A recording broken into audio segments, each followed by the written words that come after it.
Pwede ba? Pwede ko ba ipakita? Ayan oh. Nagmamagaling eh. Oh, tabiruin mo. Ito, puro pagkain yung alam gawin eh. Oh, magandang gabi po sa lahat. Punta na tayo dun sa ating susunod na topic. And ayun, nagbatian na tayo Dun sa alam nyo na kung anong gagawin natin. So right after the topic, saka na lang po tayo magbatian. Pero ayan, let's begin. Sabi dito, sa ating ika-4 na topic, Harry Roque the Fugitive. Ay, Harry the Fugitive daw. Ay, sakit. Here we go, here we go. Doon pa lang Doon pa lang tuhog ka na. 'Di ba? Baboy ka kasi. Oh, the National Bureau of Investigation, National Capital Region or NBI-NCR has launched an investigation into a complaint filed by more than 15 farmers against former presidential spokesperson Baboy Harry Roque and others over an alleged land grabbing scheme involving more than 400 hectares of land in Mariveles, Bataan? Aba! Anyari? Kam-kam is life? Anak ng teteng, ang angas mo. Ang tindi mo, magsisisigaw ka dyan sa ibang bansa. Bangag-bangag. Kutya, may eto pala Palang grabing ka lang sa gilid, ganon. Oh, ang title ng topic natin ngayon, kapag mahirap ang inagawan, tahimik. Kapag may kapangyarihan ang gumagawa, lalong dapat managot.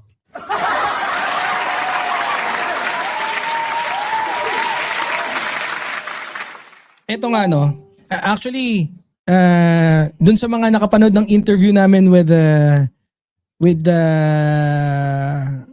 Mami Pebbles together with Niolo kahapon, in-interview namin ng maga. 'Di ba? And na-discuss din naman niya to. And then nung in-interview ko si Mami Pebbles last year, yun din yung napag-usapan namin, yung land grabbing na yan. So, alam ko meron ng ibang kaso yan. As far as I can remember, ang problema lang, ngayon, 'di ba? Ito talaga yung mga farmers direkta ang nag-apply. 'Di ba? So, eto, basa. Lumabas ang balita na may grupo ng farmers mula sa Mariveles, Bataan, na nagsampa ng land grabbing complaint laban kay Harry Roque ayon sa NBI. Hindi pa ito desisyon, hindi pa ito hatol, reklamo pa lang at iniimbestigahan. O yan yung balita. Pero alam niyo yung mahalaga dito, malinaw, kapag may reklamo kasi, dapat talaga imbestigahan kahit sino ka pa, kahit baboy ka pa. Mapa DDS, mapa PBBM supporters, pagka mali yung ginawa, 'di ba? Kailangan managot, kailangan imbestigahan. Biruin niyo, Kutya, mga farmers mula sa Mariveles, mga magsasakayan, kakamkamaman ng lupa. Sino? Si Harry Roque. Nakarating na. Nag-file na hanggang sa NBI. Ang problema kasi, kaya alam ko matagal na to Ang problema, mabilis na natatakasan ng iba yung kaso Lilipad pa ibang bansa. Tapos hindi ewan ko kung kunyari lang ba na hindi nakalusot sa Bureau of Immigration. Alam niyo kung anong problema diyan sa atin? Backdoor, sabi. Yung kultura nasa kultura na yan. Power protection culture. 'Di ba? Dating gawin na sa Pilipinas yan. Kultura na. Kapag mahirap ang inagawan ng lupa, tahimik lang sa issue.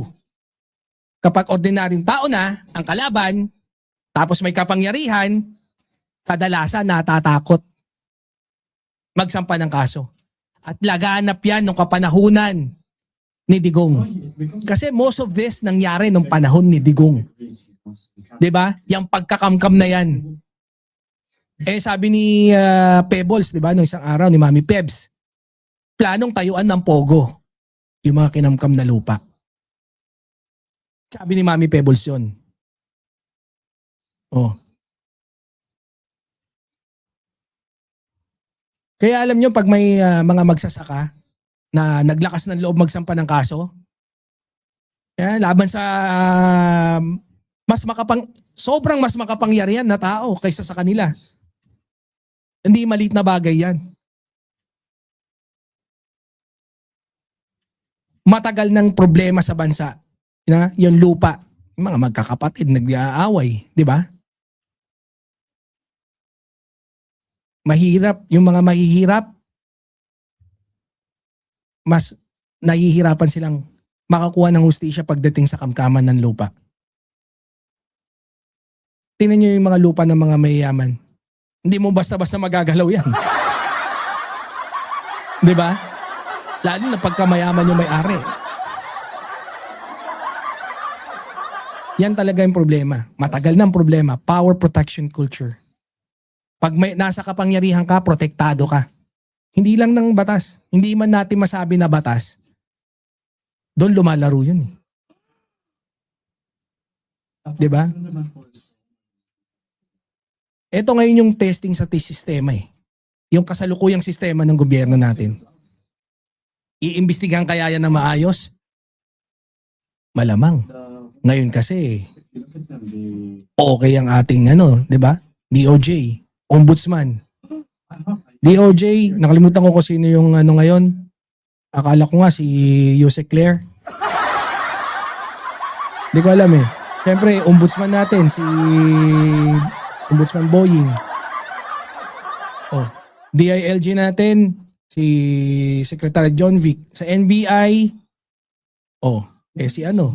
si Director Matibag. Sana imbestigahan. No?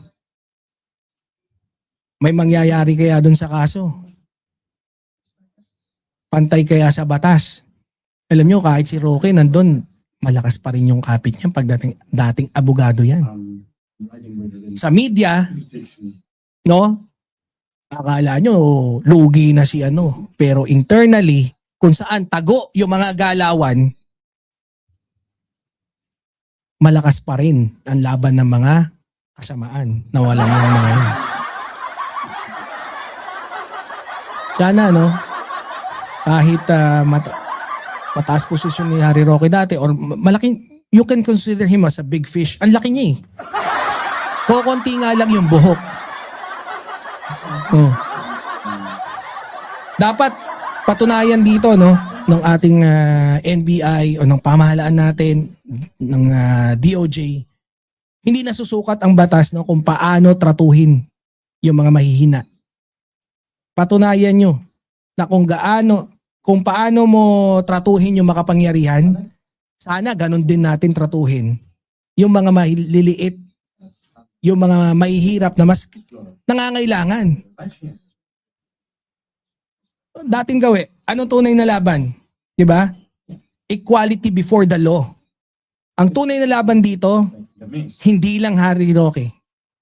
Hindi lang Harry Roque ang labanan. Hindi lang farmers yung labanan. Hindi lang land grabbing.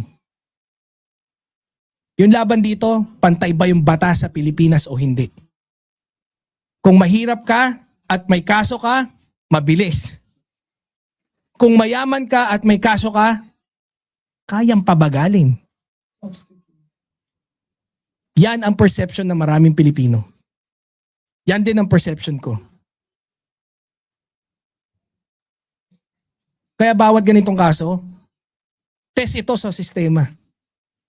Mga pobreng mga magsasaka na kababayan natin, laban sa isang makapangyarihan na reyna ng pogo. Diba? Biruin mo, na-freeze na yung assets niyan, pero nabubuhay pa rin. Paano nangyayari yun? Yeah, I'm losing hunger. Diba? Kaya lahat ng mga ganyang klaseng kaso, pagsubok, no, sa ating sistema. Kung yung justice ba is balanse. Walang mahirap, walang mayaman.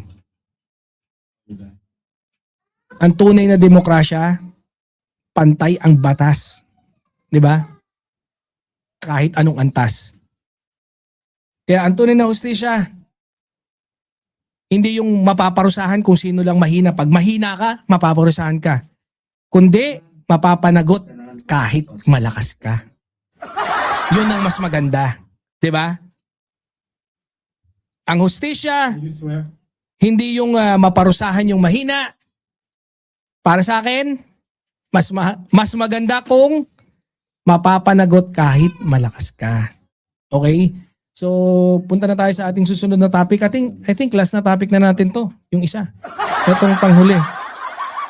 No? Kasi, medyo overtime na tayo. 1:10 na. No? Kasi mag-live din ako dun sa kabila, yung channel. So, of course, before we even proceed dun sa ating susunod na topic, I would like to take this opportunity para batiin ko ulit lahat kayo.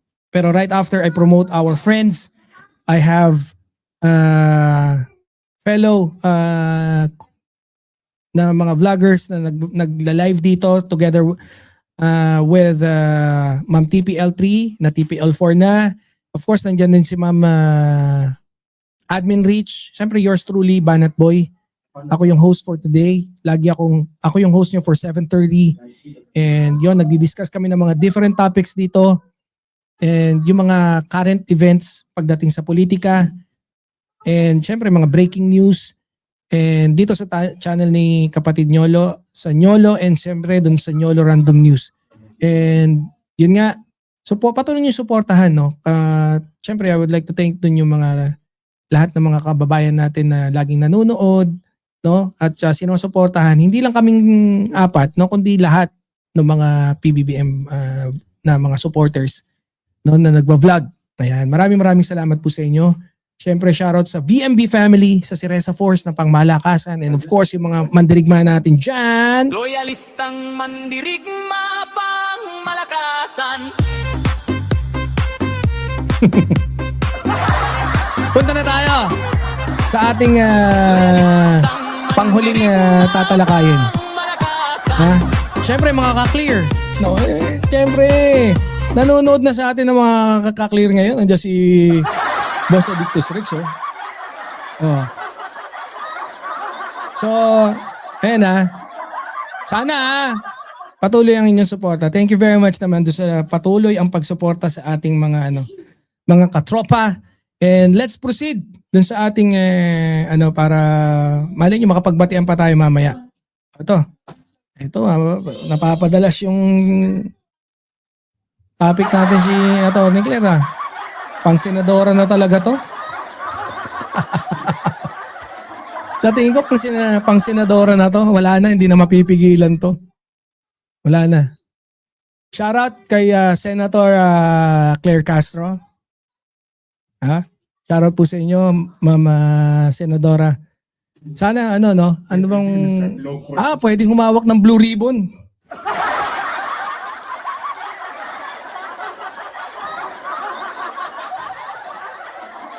Senator Claire para hawak si Senator Claire ng Blue Ribbon Committee. Gusto niya ba 'yon? Pilitin natin. Let's begin. Ito, sabi dito ng balita. PCO Yusek Atty. Claire Castro. Ang sabi niya ay I believe I am entitled to such damages. She said settle the amount which Castro demands. Liviste first announced the development in a social media post saying that he had no obligation to settle the amount which Castro demands. But if she needs to go to the hospital, parang ganon, I am willing to pay. Parang ganon. Ayaw pa rin konting buyupan. Okay lang yan. Okay lang. Okay lang ayaw. Alam mo naman the more you ayaw, the more you go. Hindi mo ba alam yung kasabihan na yon? Boss Addictus? The more you ayaw, the more you go. So most probably, I think we're good to go. Mamaya, batian tayo. After. So last topic na po natin. Magandang hapon po sa lahat. And of course, eto na. Yun nga daw, si Attorney Claire Castro nangihingi ng 500 na danyos at syempre, deserve naman daw niya yun. And nung una, parang biru-biruan lang natin. Ang naalala ko, si Tolnyolo nagsabi niyan eh. Di ba? Ito. Kapag reputasyon ang sinira mo, hindi lang sagot. Kaso ang kapalit. Parang strong ng lights natin. Dapat ibaba natin yung blinds eh. Wait nga lang, ibaba ko kaya yung blinds. Hindi, wag na. Ang strong ng lights. Anyways. Ayan nga, no? Basahin ko yung pinaka-content.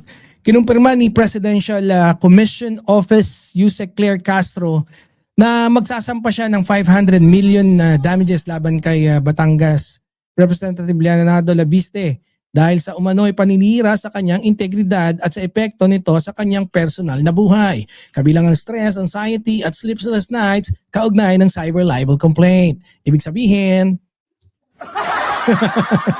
diba? Parang news. Ganun dapat.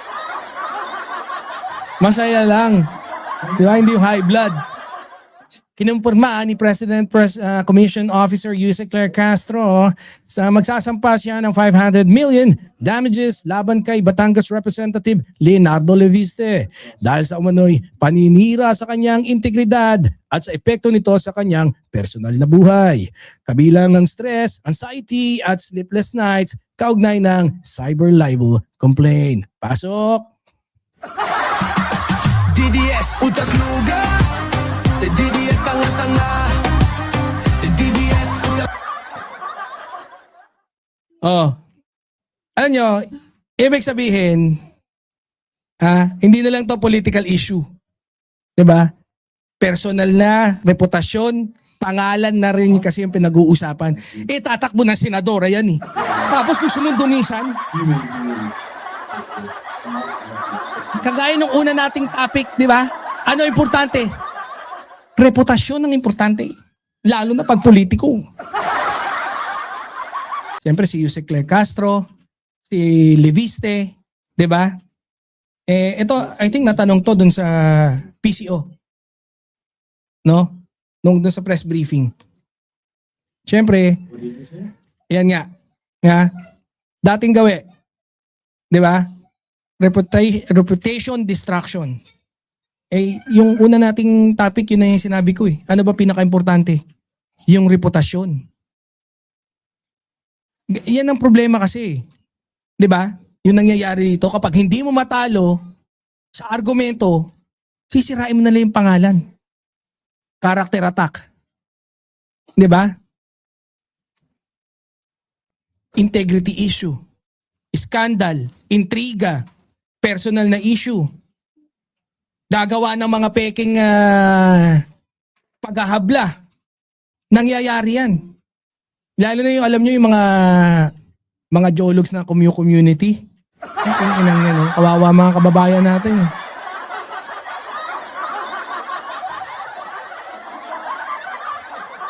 Yung mga nagdedemandahan. Are you planning to make this long term?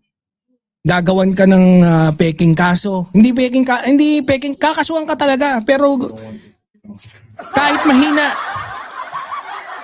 para maabala ka dahil kaya nila eh. Meron silang pera eh. Kung argumento hindi uubra, titirahin na lang yung itsura. Sabi ni Boss Adictus Rex.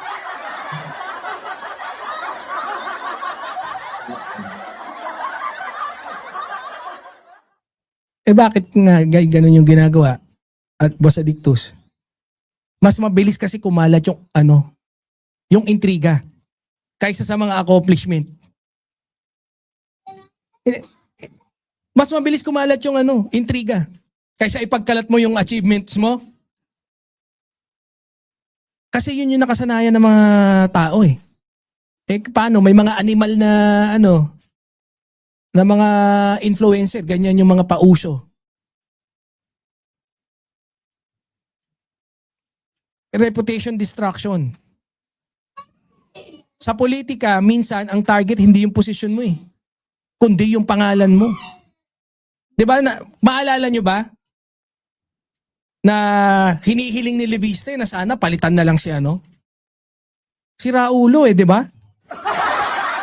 May topak yung walang niya Para sa atin, okay na okay sa atin si Yusek Claire Castro. Sila pa itong mga DDS. Ang gusto magdikta? DDS, utak luga. DDS, tanga-tanga. DDS, utak luga. Pero, Another snake syempre, rest back si Attorney Claire. Ha? because there was Syempre, ganun talaga Legal reputation defense. I wanna make up for it. Ang ginagawa ni Attorney Claire Castro, hindi hindi press conference war. Like, 'Di ba? I don't know what's Hindi social media war. Natanong lang siya noon that time. Hindi kagaya na ito. Magsasampa na lang ng kaso, nagpa-press conference pa po. 'Di ba? Oh. Ibig sabihin, kung sinabi mo may ginawa akong mali, patunayan mo sa korte. Kung hindi mo mapatunayan, mananagot ka. Kasi merong pwedeng rest back Bakit? Kasi nga importante talaga yung reputasyon pagdating sa public service. Hindi pwedeng gawing inormalize yung paninira. 'Di ba? Kagaya ng ginagawa ni Senator Antonio Trillanes. Oh. Integrity protection. Kailangan mo pangalagaan yung integridad mo. Ang tunay na laban dito, hindi lang si labanan ni Attorney Claire Castro at ni Leviste. Kundi hanggang saan ang freedom of speech? Kailan nagiging paninira yung accusation? Ganon din yan, rest back yan 'Di ba? Alam nyo kasi sa demokrasya, may freedom of speech naman Pero may accountability din. Hindi pwedeng freedom to destroy reputation. Hindi ganon. It is like, you see, everyone is like, Integrity protection. Yan talaga. Pangalagaan mo reputasyon mo, integridad mo, at pag yun ay nasira, meron kang freedom para magsampa ng kaso o resbakan yung kasong nakapanira sa iyo. Sa politika, pwede kang batikusin, pwede kang kontrahin. Pero kapag sinira na yung pangalan mo, sinira yung pangalan ng tao, dapat handa ka managot. No? Accountability.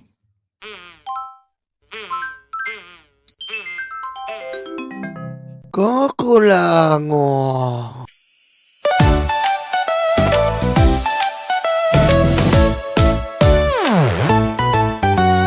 Tanggap, tanggap, luga, yuga, DDS, DDS. Dating yung white karton, dating yung white karton. Duterte, Duterte. Tanggap, tanggap, luga, yuga, DDS, DDS. Dating yung white karton.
ang DDS. Puro fake news ang DDS. Mga troll farm, mga tae. DDS, DDS. Puro fake news ang DDS.